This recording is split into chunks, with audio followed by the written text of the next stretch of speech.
My name is Alyssa Graham. I'm 31 years old, a mother to a beautiful 5-year-old son, and until last year, I spent almost a decade believing that love meant sacrificing every piece of myself. I met Daniel when I was just 21, young, idealistic, working at a small graphic design agency, dreaming of one day opening my own studio. He was older, confident, charming, a corporate sales executive with a magnetic smile and a wallet that made me feel safe. I fell for him hard, and when I got pregnant 2 years into our relationship, I didn't hesitate to hit pause on my career. He said, "Don't worry, babe, I've got us. You just focus on being a great mom." At first, it felt like a dream. I quit my job, nested, decorated the nursery, and leaned fully into motherhood. I cooked, cleaned, handled everything at home while Daniel chased his promotion dreams. He traveled, a lot. He'd come home late, collapse on the couch, complain about his boss, and scroll on his phone during dinner. Still, I stayed loyal. Every time he said, "This is just temporary once I move up. It'll be different."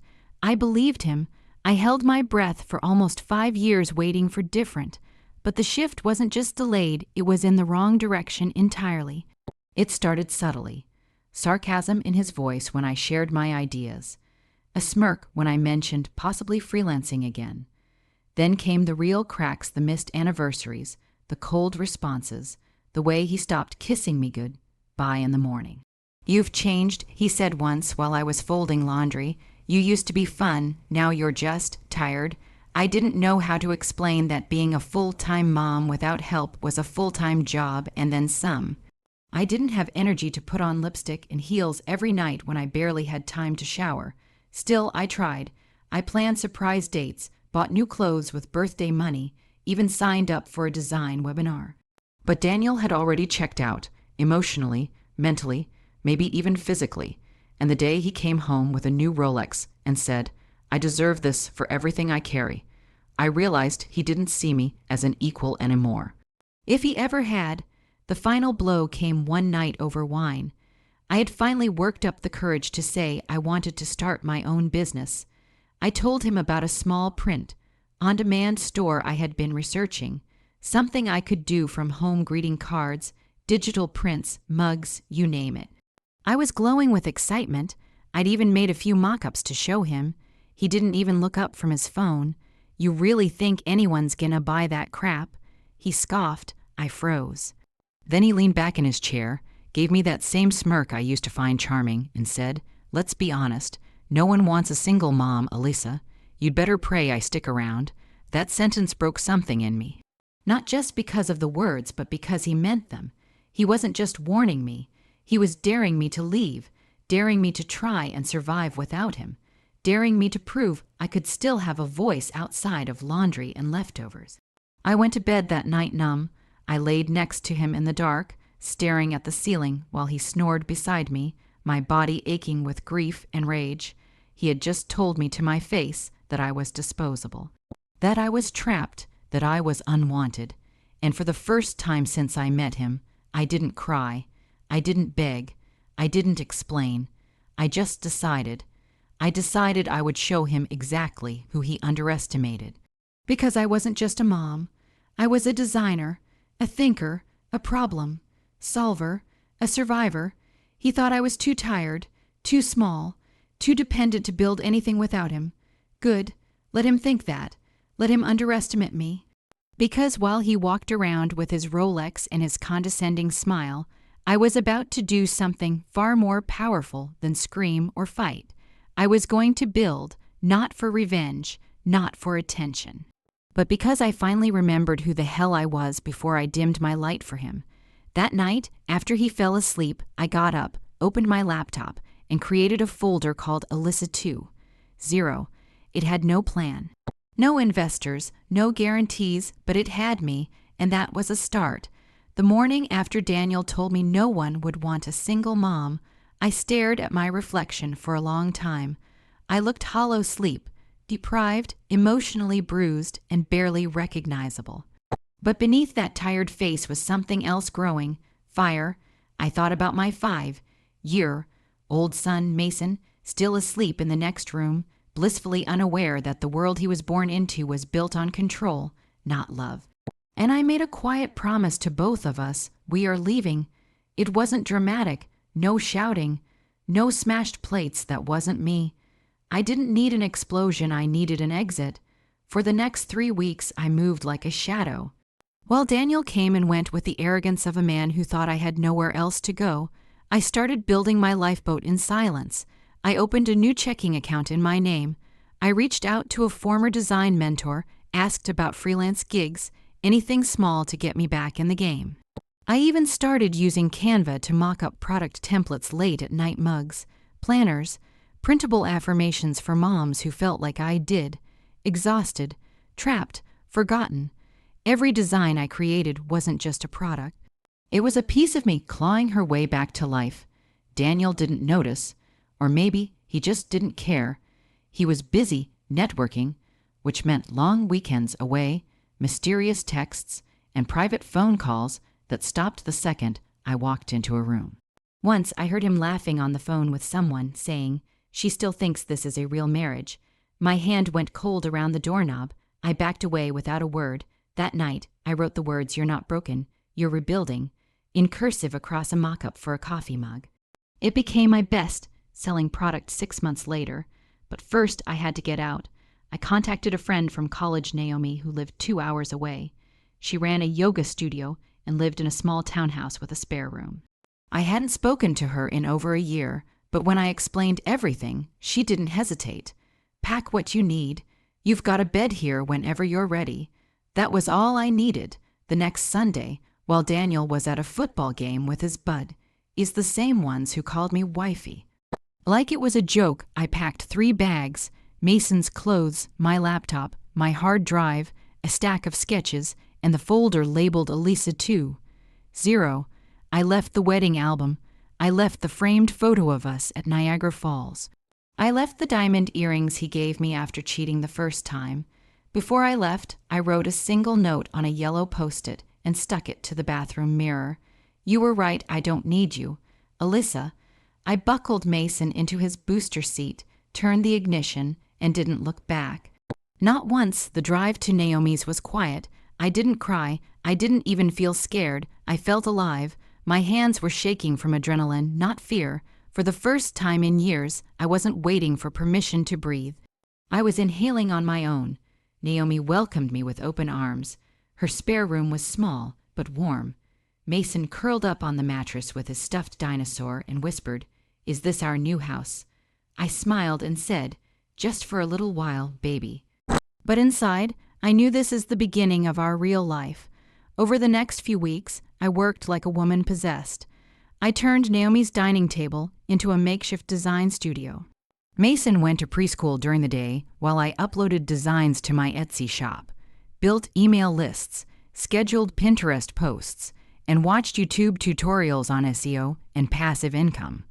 I didn't sleep much, but every order notification felt like a vote of confidence from the universe, a whisper saying, "Keep going, you're doing it." Daniel called, texted, even emailed once, "This is stupid.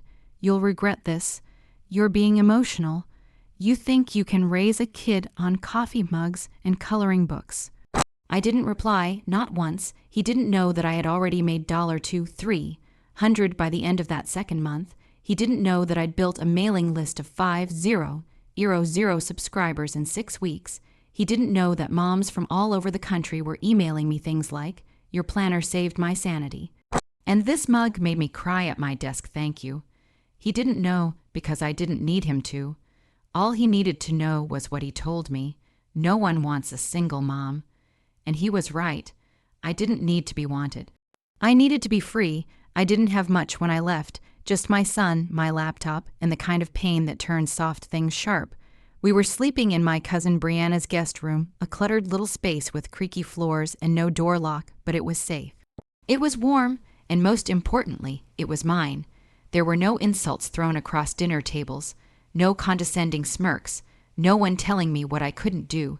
Just me, my boy, and a tiny flicker of something I hadn't felt in a long time, freedom.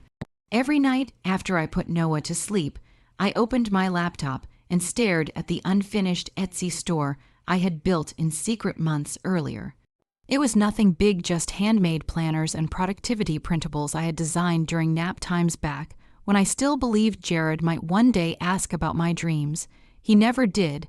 He never even noticed the designs saved on our shared desktop. But now those designs were mine and they were going to feed my son. I worked while the world slept. Some nights I fell asleep at the keyboard. Other nights I cried quietly at the dining table, too tired to think but too scared to stop. Every order that came in felt like a small act of rebellion. Someone out there believed my work was worth paying for.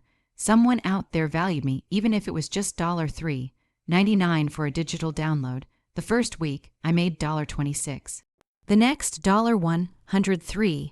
By the end of the month, I'd cleared $500. It wasn't a fortune, but it was something, and it was mine. No one could take it. No one could claim it. No one could minimize it by calling it a cute little hobby. Of course, Jared didn't stay silent. Word got around that I was trying to be a girl boss, and somehow that made it back to him. He posted a not-so-subtle Facebook status. Some people chase dreams, others chase followers. Good luck buying diapers with likes. He wanted to humiliate me. But what he didn't realize was that every time he tried to shame me, he gave me fuel. I didn't respond. I didn't need to, because I was watching my tiny side hustle evolve into something with teeth. I started learning. Not just designing, but marketing, copywriting, SEO, funnel building. I spent hours watching free YouTube tutorials and borrowing digital marketing books from the library. I joined support groups for other Etsy sellers, asked questions, took notes, stayed humble, and stayed up way too late night after night. I tested pricing strategies, wrote product descriptions until my eyes blurred, and posted every order I got on my Instagram stories like it was a $10 0 deal. Meanwhile, Jared was telling mutual friends I'd come crawling back by Christmas. He was wrong. By Halloween, I was breaking $1.0 a week in sales.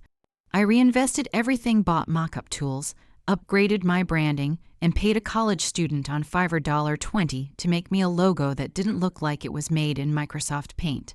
When Noah got sick and I couldn't take on any work for 3 days, I panicked, but the store still made sales. Passive income, it wasn't much, but it was something stable, something consistent, something I had built out of nothing while everyone expected me to fail.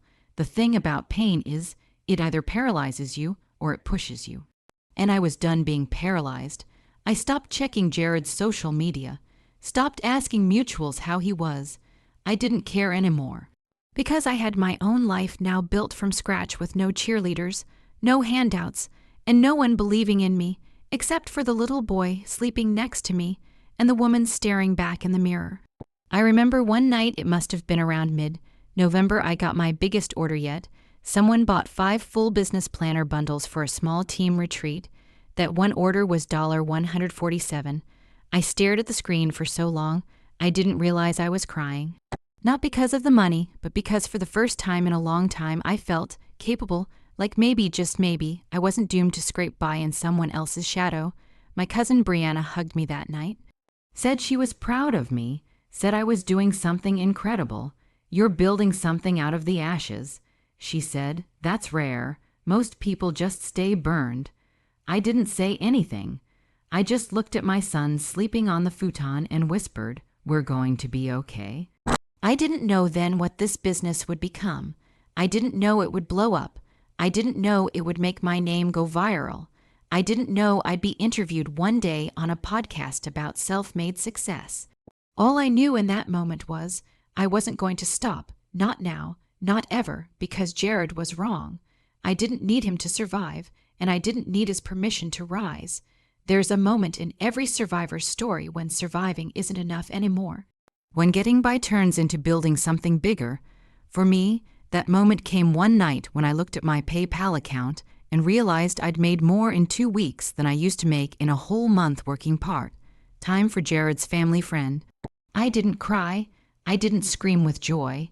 I just stared at the number, my hands frozen over the keyboard, and thought, if I can do this much with nothing, what happens when I go all in? So I did.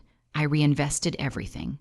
Every dollar from every Etsy order went right back into the business.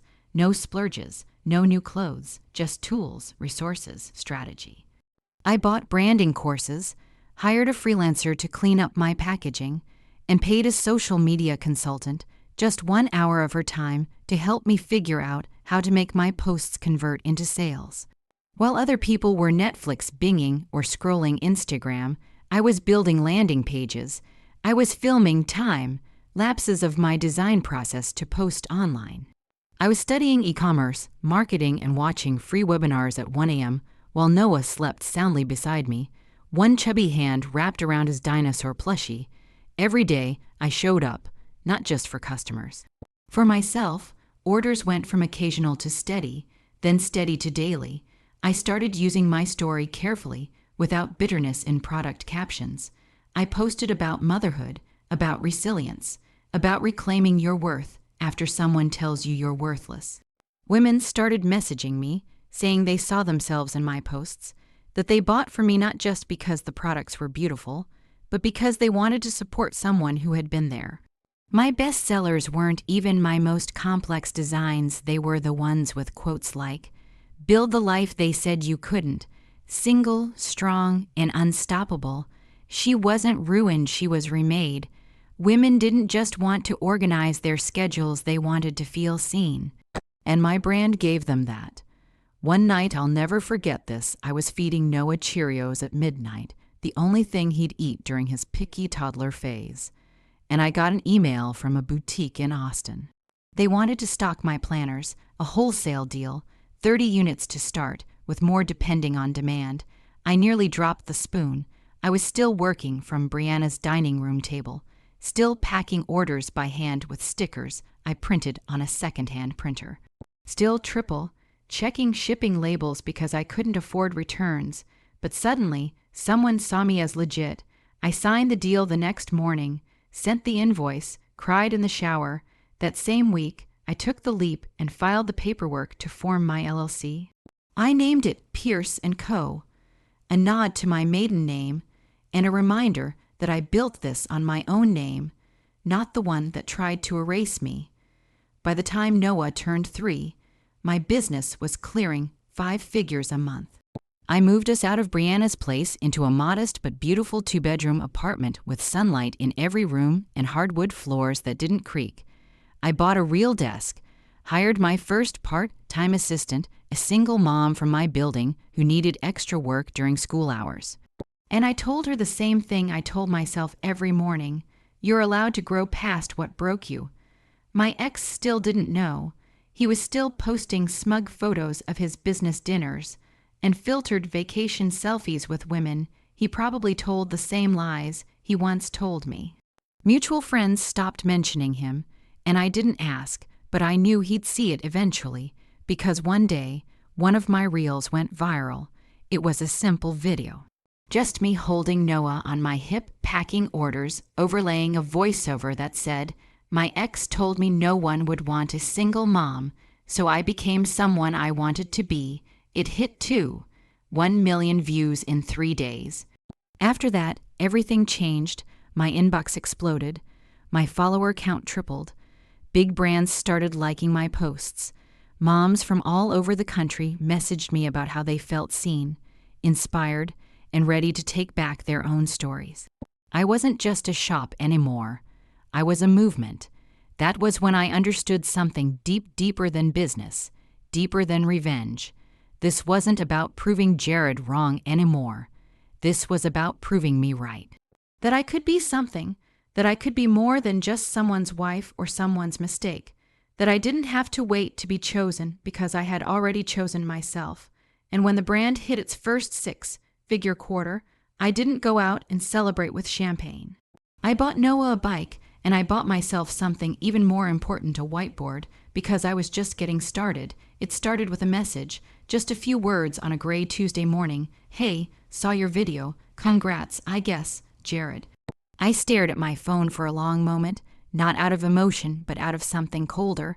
I knew this day would come, the moment he realized the woman he left behind had not only survived without him. She had thrived. I didn't respond, so he sent another one, this time more personal. "I've been thinking about you a lot. We should catch up sometime. catch up like we were old friends.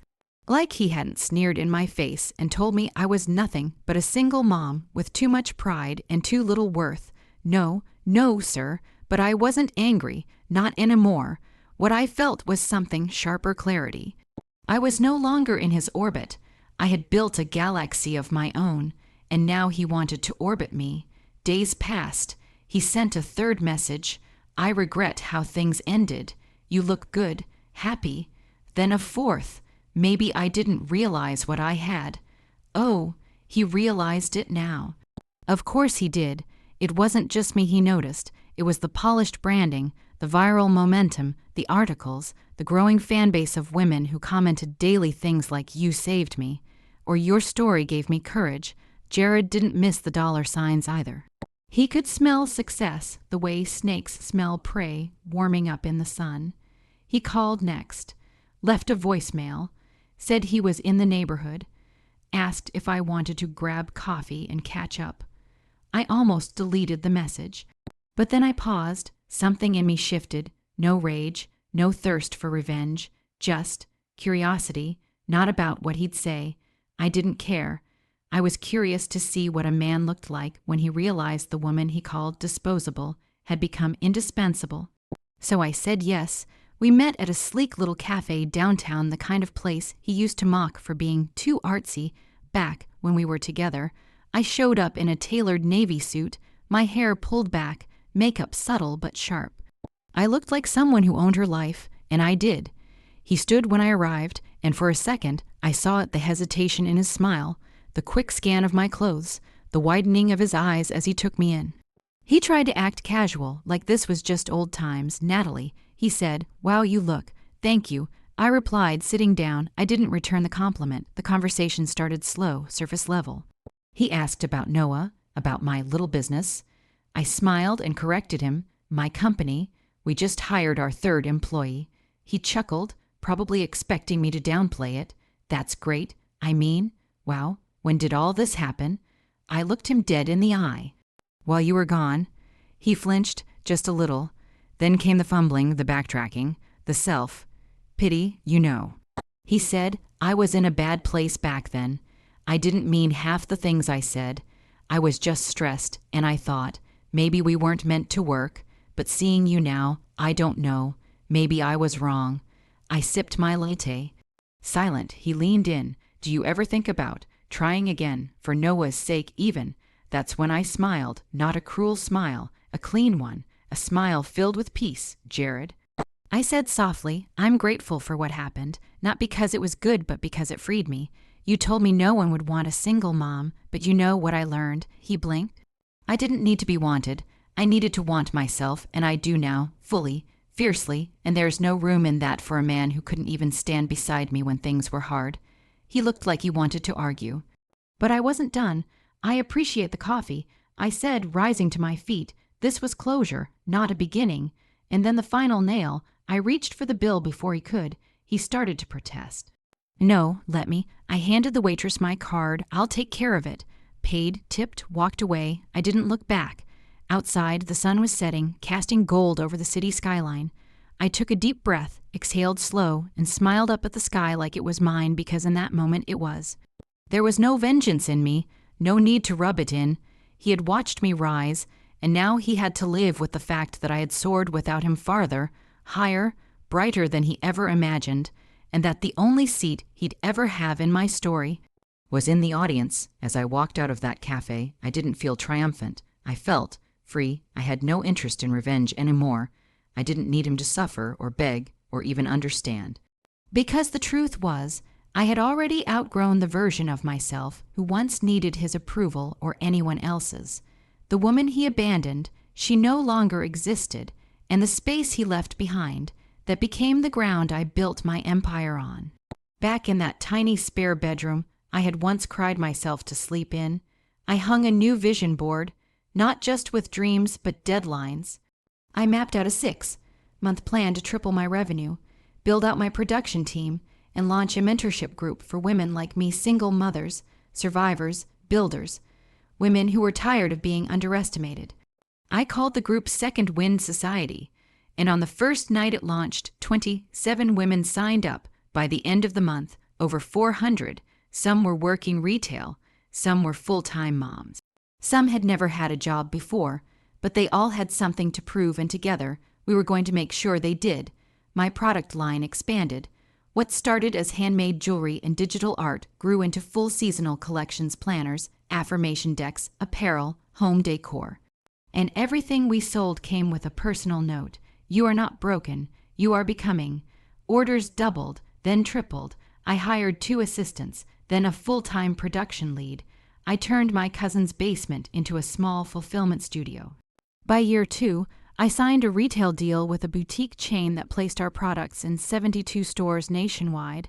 My face, my real, exhausted, proud face, was featured in a business magazine under the headline, "From Rock Bottom to CEO, How One Single Mom Built a 7-Figure Brand Out of Her Pain."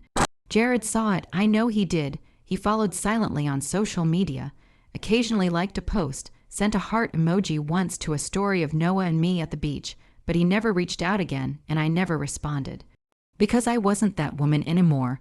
I didn't need closure. I had clarity. My son Noah started kindergarten that fall. I walked him to class every day, holding his tiny hand, whispering encouragements like he was walking into battle, because I knew the world wouldn't be soft with him. But it would never be stronger than me. At night, he'd lie in bed and say, "Mommy, you're a boss."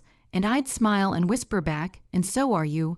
Eventually, I bought a small house, then a bigger one. Then a building, a brick and glass store, where we launched our flagship store. Upstairs, I had a studio space with floor-to-ceiling windows and a neon sign that read, "You were never too small.